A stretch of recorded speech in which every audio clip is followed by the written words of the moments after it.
اب آ جائے کہ ہماری ذمہ داری اس سلسلے میں کیا ہے. دیکھیے جو متمدن دنیا جسے ہم سویلائز دنیا کہتے ہیں, ہمیشہ سے آثار قدیمہ کی حفاظت وہ سمجھتے ہیں کہ ہماری ذمہ داری. مصر میں دریائے نیل پر جب اسوان ڈیم بنایا گیا تھا, یہ دریائے نیل پہ اسوان ڈیم, تو اس ڈیم کو بننے میں آثار قدیمہ کے جو کھنڈرات تھے ان کو دوسری جگہ باقاعدہ منتقل کیا گیا, اور یونیسکو نے بہت ہی بھاری رقم اس سلسلے میں خرچ کی. یعنی یہ چیزیں ضائع نہیں ہونی چاہیے, یہ پرانی چیزیں آثار قدیمہ, اور یونیسکو جو ہے وہ بہت زیادہ پیسے خرچ کرتا ہے. افغانستان میں جب باقاعدہ بامیان کے علاقے میں, بامیان وہ علاقہ ہے جس میں ایک رات میں 20,000 شیعوں کا قتل عام ہوا بامیان, وہاں پر خیر گوتم بدھ وغیرہ کے ہمیشہ سے سینکڑوں سالوں سے وہاں پر مجسمے, جب وہاں پر بامیان میں یہ گوتم بدھ کے مجسموں کو توڑا گیا اور باقاعدہ وہاں پر بم لگا کر اور جو بارود کے ذریعے اڑائے گئے وہ مجسمے, تو پوری دنیا کے اندر آپ نے دیکھا تھا کہ کچھ ہی عرصہ ہوا کہ تہلکہ مچ گیا تھا, اور تمام ممالک میں خصوصاً اس میں مسلمان ممالک بھی شامل تھے, انہوں نے اپنے غم و غصے کا اظہار کیا تھا کہ یہ نہیں کرنا چاہیے تھا, اس کی حفاظت کرنی چاہیے تھی, یہ پرانی چیزیں ہیں. لیکن ہم دیکھتے ہیں کہ آزاد میڈیا نے آج تک انہدام جنت البقیع اور جو مسلسل آثار مٹائے جا رہے ہیں اور کچھ باقی نہیں رہنے دیا جا رہا, اس پر آج تک کبھی کسی نے کوئی توجہ نہیں دی, کوئی اس پر کوئی پروگرام نہیں کیا. اب ہماری ذمہ داری یہ ہے کہ بولا جائے اس سلسلے میں, اور سنجیدہ اور انصاف پسند جو مسلمان بھائی ہیں ان کو یہ چیز بتائی جائے. اچھا بہت سے لوگ اکثر مایوسی کا شکار ہوتے ہیں, بھائی ہمارے بولے آج تک کچھ نہیں ہوا, اب کیا ہو جائے. علماء نے باقاعدہ ایک بات کہی کہ دیکھیے فوری طور پر باقاعدہ کبھی مقصد حاصل نہیں ہوتا, ہو سکتا ہے 1,00,000 دفعہ کہنے پر وہ مقصد حاصل ہو جائے. تو آپ آج جو اگر کوئی مظاہرہ بھی کرتے ہیں, آپ اگر کبھی روڈوں پر بھی آپ نکلتے ہیں, کوئی مظاہرہ کرتے ہیں, کوئی کتاب لکھتے ہیں, کوئی تقریر کرتے ہیں, کوئی جملہ کسی سے کہتے ہیں, تو آپ کوئی اس سمندر میں اپنا قطرہ اور ایک حصہ ڈال دیتے ہیں. ہو سکتا ہے جب یہ 1,000 دفعہ ہو جائے, 1,00,000 دفعہ ہو جائے, تب اس کا نتیجہ برآمد. تو یہ آپ کا آج اس قسم کا عمل, تو بہرحال یہ کچھ نہ کچھ اپنا حصہ اس میں ضرور ڈالنا چاہیے.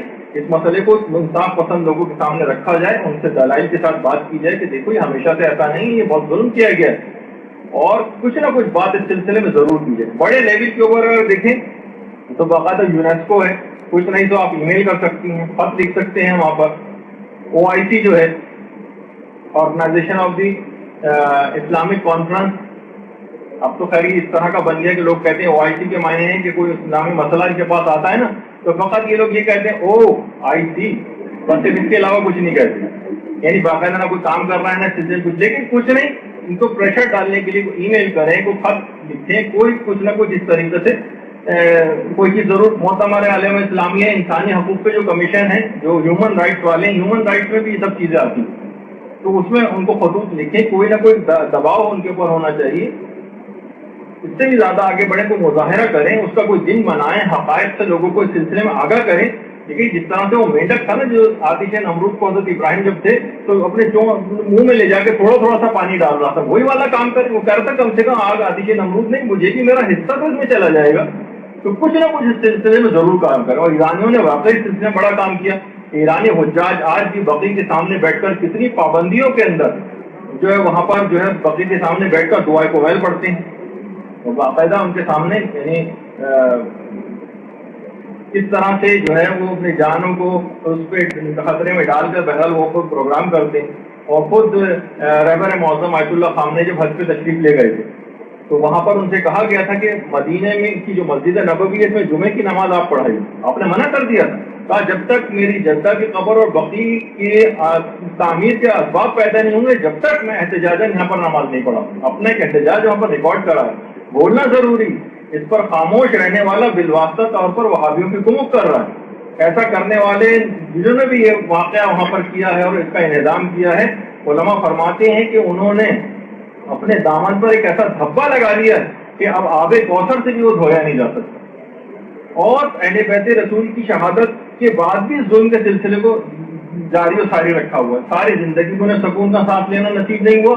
اور چوتھے امام تو یہاں تک فرماتے تھے کہ ہماری عیدیں بھی ہمارا ماتم. ان کی قبروں کی توہین کرنے والوں نے رسول خدا کا دل دکھایا, مسلمانوں کے جذبات کا جو خون کیا ہے, بلکہ ان کے منہدم کرنے کے عمل کو انہوں نے تقرب خدا کا ذریعہ بتایا. یہ تقرب خدا کا باقاعدہ ایک ذریعہ. تو وہ رسول جو کہ حرم مدینہ کے درختوں کو کاٹنے سے راضی نہیں ہوتا، حدیثیں اس پر، وہ کیسی اپنی اولاد کی قبور کی بے حرمتی کو برداشت کرے گا؟ تو اس میں ایک ذمہ داری یہ بھی ہے کہ ان آثار محمد و آل محمد علیہ السلام کو محفوظ کیا جائے.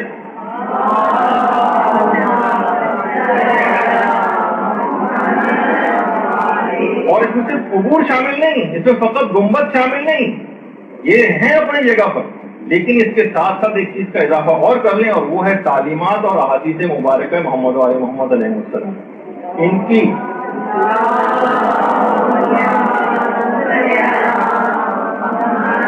وہ آثار مٹا رہے ہیں نا، تو آثار کے اندر یہ جو ہے احادیث بھی ان کے آثار میں تھے، ان کی تعلیمات بھی ان کے آثار میں تھے. ان کو ذہن نشین بھی ہونا چاہیے، دل میں بھی جگہ ہونی چاہیے، ان کا مطالعہ بھی کثرت سے کریں، ان کو پھیلائیں بھی، ان کے آثار کو ظاہر بھی کریں، ان کو عمل کے ذریعے ان کے آثار کو ظاہر کریں. نہ صرف یہ قلب و ذہن بلکہ اپنے اعمال میں بھی ان کا اظہار ہونا چاہیے. تو ہم آخر میں بس اسی دعا پر اپنی اس گفتگو کا اختتام کرتے ہیں کہ پروردگار، ہمارا نبی ہمارے درمیان میں نہیں، اور ہمارے آقا و مولا امام زمانہ علیہ السلام پردے غیبت میں.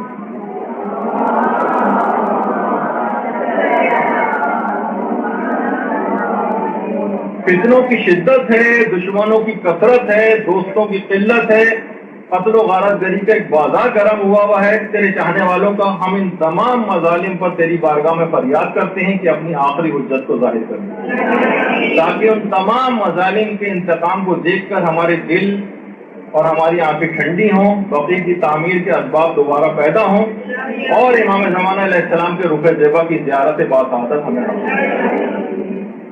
یہاں پر آج ہم نے کچھ تھوڑا سا اس سلسلے میں ذکر کیا ہے، اور کچھ ذمہ داریوں کا اس کو ہمیں احساس کرنا چاہیے. کوشش کریں کہ ان باتوں کو دوسروں تک بھی پہنچائیں جہاں تک ممکن ہو سکے، اور انشاءاللہ اگلی نشست میں اگلی گفتگو کے ساتھ دوبارہ حاضر ہوں گے. وصلی اللہ علی محمد وآلہ الطیبین الطاہرین.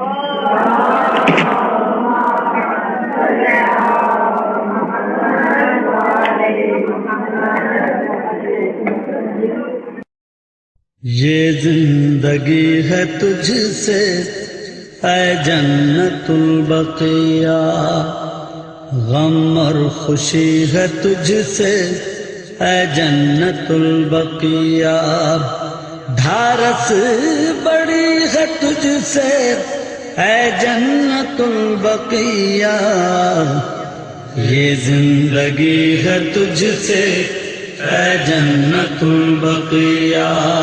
اللجن اللجن اللجن اللجن یا مولا، اللجن اللجن اللجن اللجن اللجن اللجن اللجن یا صاحب السماء، اللجن اللجن اللجن